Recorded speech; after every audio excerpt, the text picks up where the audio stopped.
There are 5 luxury cars sitting on used lots right now, rotting in the back corner with cobwebs on the wheels, and every single one of them was engineered to outlast the people who built them.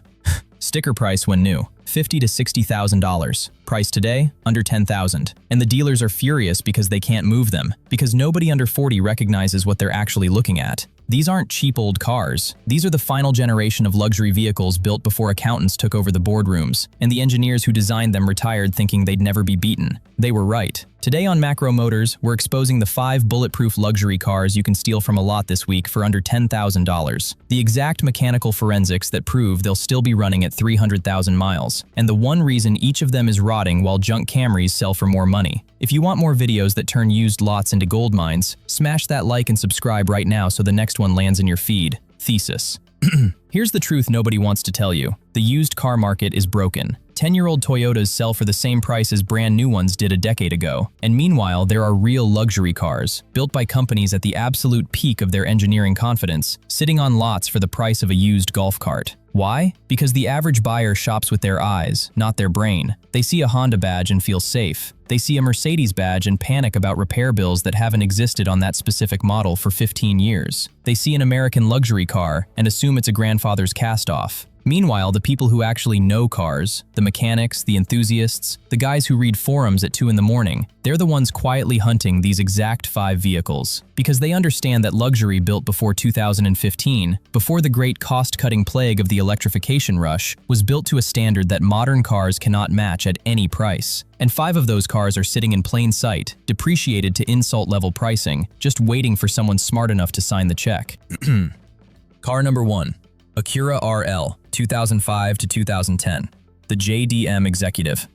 The first car is the Acura RL, model years 2005 through 2010. And I'm going to start here because this is the single most underrated flagship sedan of the last 30 years. When the RL was new, it stickered at $46,995. Today, Kelley Blue Book lists the same car starting at $4,750. That is not a typo. Under the hood, you have 2 versions of Honda's legendary J-Series V6. The early cars run the 3.5-liter. The 2009 and later cars upgrade to the 3.7 with 300 horsepower. These engines regularly pass 300,000 miles with nothing more than oil changes and timing belt service. This is Honda engineering at its absolute peak. No turbos to blow, no direct injection carbon issues, no plastic timing components.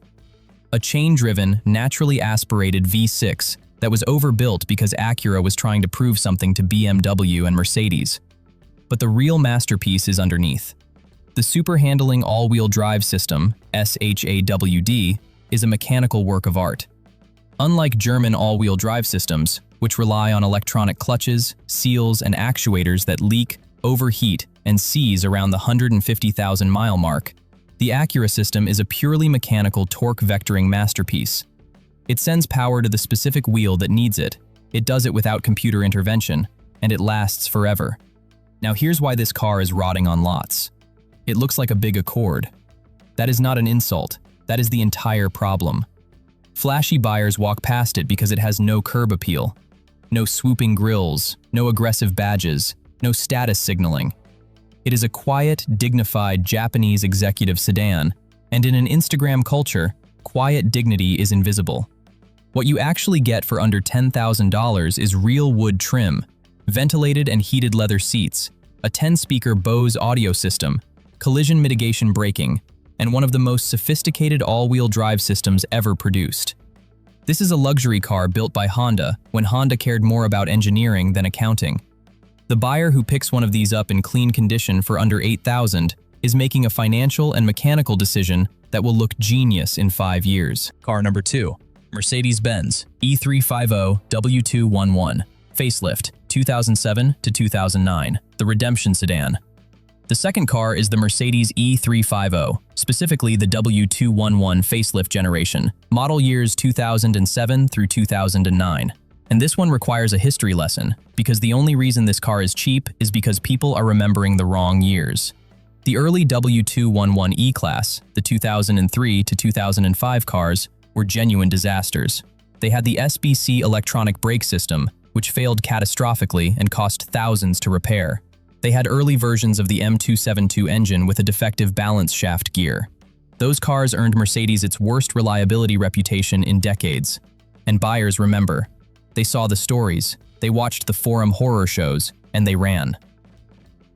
But starting in 2007, Mercedes fixed everything. The SBC brake system was removed entirely and replaced with conventional hydraulic brakes. The M272 engine's balance shaft issue was corrected at the factory. The transmission software was rewritten. By the 2009 model year, the E350 was one of the most reliable mid-size luxury sedans in the world, and it carried the full-size dimensions, the burled walnut trim, the command system, the Harman Kardon audio, and the ride quality that made Mercedes famous in the first place. And because the market doesn't distinguish between the disaster years and the redemption years, these 2009 E350s are sitting on lots at $6,000 to $8,000 with under 150,000 miles on them. Same car that cost nearly $60,000 new. Same 300 horsepower V6. Same 7G-tronic transmission that, once past the early bugs, will run to 300,000 miles. This is the most comfortable old money ride on this entire list. Air suspension, real leather, a trunk big enough for 3 sets of golf clubs, and the kind of highway cruising feel that modern sport-tuned luxury cars simply cannot replicate. The buyer who gets this one is buying genuine German engineering at the price of a used lawnmower. If you're still watching, you already know this channel finds the deals nobody else will tell you about, so hit subscribe right now before we get to the most aggressive one on the list. Car number 3, Volvo S80, 2007 to 2012, the Swedish sleeper. The third car is the Volvo S80, model years 2007 through 2012, and this is the car that the market genuinely forgot exists. The S80 was Volvo's flagship sedan, positioned directly against the BMW 5 Series and Mercedes E-Class. And when it was new, it stickered in the high 40s to mid-50s. The mechanical heart of this car is the 3.2-liter short inline 6, the SI6. This is a unique engine. Volvo designed it as a transverse-mounted inline 6, specifically for a compact front-wheel drive platform, which sounds like a recipe for disaster, but is actually a recipe for brilliance. It's naturally aspirated, meaning no turbo to fail. It's chain-driven, meaning no timing belt service interval. It produces around 235 horsepower, which is not headline-grabbing power, but the important number is the torque curve, which is flat and smooth from 1500 RPM all the way to redline. This engine regularly goes 250,000 miles with no major internal work. The later turbocharged T6 S80s are the ones you want to be careful with. The naturally aspirated 3.2 is the bulletproof one. Why is it rotting? 2 reasons. First, Volvo has a boring image. Nobody brags about owning a Volvo at a dinner party. Second, buyers are terrified of European parts prices, even though Volvo parts are dramatically cheaper than BMW or Mercedes equivalents, and the SI6 engine shares components with Ford and Land Rover applications, making parts availability far better than most people assume. What you actually get is the safest car in its class, with a body structure built to a standard that modern Volvos cannot afford to replicate.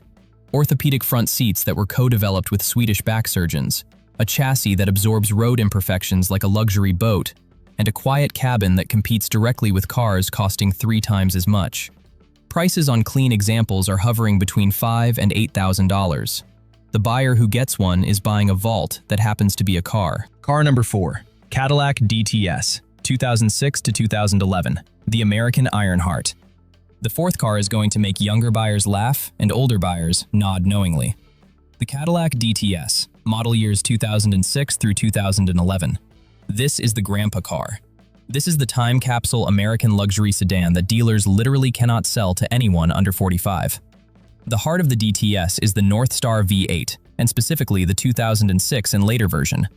You need to understand something about the Northstar. In the 1990s, this engine had a notorious head bolt problem. The bolts would pull out of the aluminum block, causing coolant leaks and catastrophic failures. It gave the engine a terrible reputation that lasted 20 years. But by 2006, Cadillac had completely redesigned the head bolt thread inserts, reinforced the block, and updated the cooling system. The later Northstar is a genuinely bulletproof V8 that produces around 292 horsepower with a muscular, effortless torque delivery. Why is it rotting? Because the DTS is seen as a boomer car. Gen Z won't touch it, millennials see it as their dad's retirement ride, and dealers can't give them away. Clean DTS performance trims are selling for under $5,000 with well under 100,000 miles. What you actually get is magneto-rheological suspension, MagRide, the same technology used on Corvettes and Ferraris. You get a couch-like ride that eats highway miles without complaint. You get real leather, a Bose audio system, heated and cooled seats, and a full-size American luxury sedan that does long-distance cruising better than almost anything built today. This is not a status car. This is an engineering time capsule from an era when GM was spending real money to prove Cadillac could compete with Mercedes. Car number 5, Infiniti G37, 2009 to 2013, the over-engineered outlier. The fifth car is the wild card, the Infiniti G37, model years 2009 through 2013. This is where the list gets dangerous, because this car is not just bulletproof, it is faster than most brand new sports sedans on the road today. The heart of the G37 is the VQ37 VHR, the final evolution of Nissan's legendary VQ series V6 engine family.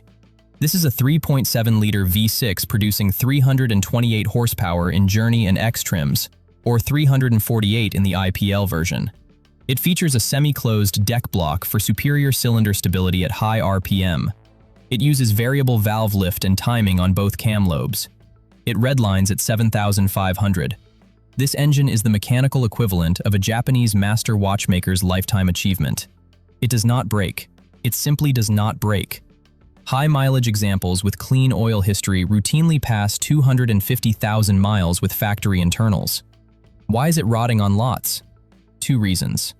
First, people see the coupe version, the G37 Coupe, and assume the sedan has the same insurance and the same boy racer image. It doesn't. The sedan flies completely under the radar. Second, the G37 is essentially a 370Z wearing a business suit, and the market has not figured out that business suits now depreciate while sports cars appreciate. Clean G37 sedans are selling in the $7,000 to $9,000 range. What you actually get is a luxury sports sedan that will out-accelerate a brand new BMW 330i, out-handle a Lexus IS, and outlast almost anything Japanese engineering has produced since. Leather, nav, Bose audio, heated seats, paddle shifters, and a chassis that still feels tight 15 years after it left the factory. Buyer's playbook. Here's your playbook. Every one of these 5 cars has a specific red flag to check before you sign. For the Acura RL, confirm the SHAWD rear differential fluid has been changed at least once. That is the single maintenance item that kills the system. For the E350, get the VIN checked to confirm it's a post-facelift 2007 Plus with the corrected M272 engine. For the Volvo S80, stay with the naturally aspirated 3.2, not the turbocharged T6. For the Cadillac DTS, confirm head bolt service history on anything over 150,000 miles. For the G37, listen carefully for timing chain rattle at cold start, which is the only real weakness of the VQ37. If any of these cars pass their specific check, you are holding a luxury vehicle that will still be on the road when most of today's new cars are in the junkyard. The used car market is rigged against the average buyer, but it rewards the educated one obscenely. These 5 cars are sitting on lots right now, losing value every week they don't sell, and every single one of them was engineered to embarrass the cars that replaced them. The smart buyers are already circling. The question is whether you move before the forum community prices these out of reach, the way they did with the Lexus LS430 and the Mercedes S-Class W221, both of which doubled in price in 18 months once the enthusiasts figured out what they actually were. If you want to see the exact 3 classic luxury cars that are about to do the same thing, I've already broken that down in the next video right here on Macro Motors. Because in this market, the difference between finding a gold mine and missing one is about 6 months of paying attention.